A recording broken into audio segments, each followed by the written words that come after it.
Friends எல்லோருக்குமே வணக்கம். நம்ம பார்க்குற இந்த மல்லிகை செடியை கிட்டத்தட்ட நடவு பண்ணி 1 மந்த்து தான் ஆகுது. அதுக்குள்ளே எவ்வளோ நல்லா வளர்ந்து எவ்வளோ அழகாக பூத்துருக்கு பாருங்கள். பூக்கள் ஒன்றுமே நல்ல பெரிய சைஸாக இருக்குது. கிட்டத்தட்ட ரோஜா மல்லி அளவுக்கு பெருசாக இருக்குன்னே சொல்லலாம். இது மல்லிகையில் ஒரு வெரைட்டி. பார்க்குறதுக்கு இருவாச்சி மாதிரியே இருக்கும். வாசனையும் ரொம்ப நல்லாயிருக்கும். இந்த செடியை நடவு பண்ணும்போது நான் எந்த உரமுமே கொடுக்கல, மண்ணை கொத்தி கூட கொடுக்கல. ஒரு பள்ளம் ஒன்று எடுத்து செடியை நடவு பண்ணி தண்ணி மட்டும்தான் கொடுத்தேன். 10 நாள் கழித்து தான் கிச்சன் வேஸ்ட்டு அப்படியே உரமாக கொடுத்தேன். ஏன்னா நடவு பண்ணி 10 நாள் கழித்து தான் நம்ம உரம் கொடுக்கணும். எந்த செடியாக இருந்தாலும் 10 நாள் கழித்து கொடுக்குறப்ப தான் அந்த செடியால் நம்ம கொடுக்குற உரத்தை எடுத்துக்கிட முடியும். கிச்சன் வேஸ்ட்டை உரமாக கொடுத்துருக்கேன். அதுக்கப்புறமா வெங்காயத்தோலை உரமாக கொடுத்துருக்கேன். வேறு எந்த உரமும் இந்த செடிக்கு கொடுக்கல. அதை எடுத்துக்கிட்டே இந்த செடி இவ்வளோ கருகருன்னு வளர்ந்துருக்கு. தொட்டியில் வளர்கிற செடியாக இருந்தாலும் சரி, நிலத்தில் வளர்கிற செடியாக இருந்தாலும் சரி, நம்ம எந்த அளவுக்கு பராமரிப்பு கொடுக்குறோமோ அந்த அளவுக்கு தான் செடி செழிப்பாக வளரும். இப்போ நம்ம இந்த மல்லிகை செடிக்கு எப்படி உரம் கொடுத்தோங்கிறத பற்றி பார்க்கலாம். நம்ம என்ன தான் சத்தான உரங்கள் கொடுத்து பராமரிப்பு கொடுத்தாலும் மல்லிகை செடிக்கு தேவையான வெயில் கிடைக்கலன்னா அந்த செடியால் இந்த மாதிரி செழிப்பாக வளர முடியாது, நல்லா பூக்கவும் முடியாது. பூத்து முடித்த உடனே அந்த பூத்து முடித்த காம்புகளெல்லாம் நம்ம கட் பண்ணி விட்டுறணும்.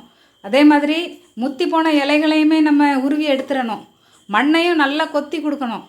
இவ்வளோ பராமரிப்பு கொடுத்தா தான் மல்லிகை செடி நல்லா பூக்கும். கரெக்டாக 1 மந்த்துக்கு முன்னாடி இந்த செடியை நம்ம நடவு பண்ணோம். நடவு பண்ணுறப்போ நம்ம எந்த உரங்களும் கொடுக்கல, பெருசாக மண்ணை கிளறியும் கொடுக்கல.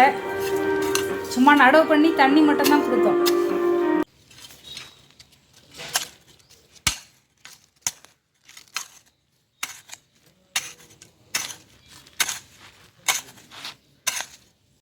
இப்போ நம்ம செடி நடவு பண்ணி 10 நாள் ஆகுது.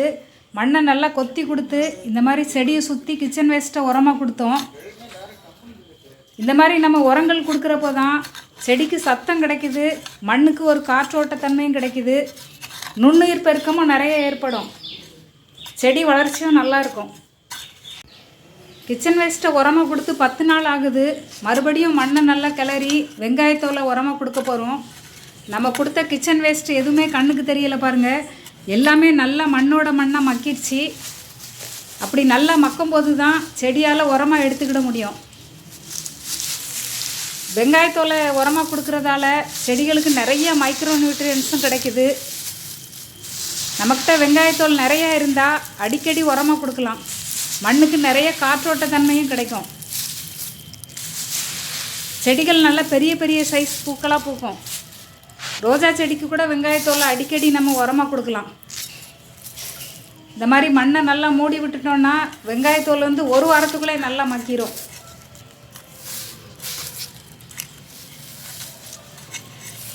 வெளியேருந்து பணம் செலவு பண்ணி உரங்கள் வாங்கி தான் கார்டனை செழிப்பாக மெயின்டைன் பண்ணணும்னு எதுவுமே இல்லைங்க. நம்ம வீட்டில் கிடைக்கிற எளிமையான இப்படி பொருட்களை வச்சே செடிகளை இந்த மாதிரி செழிப்பாக அழகாக வளர்க்கலாம்.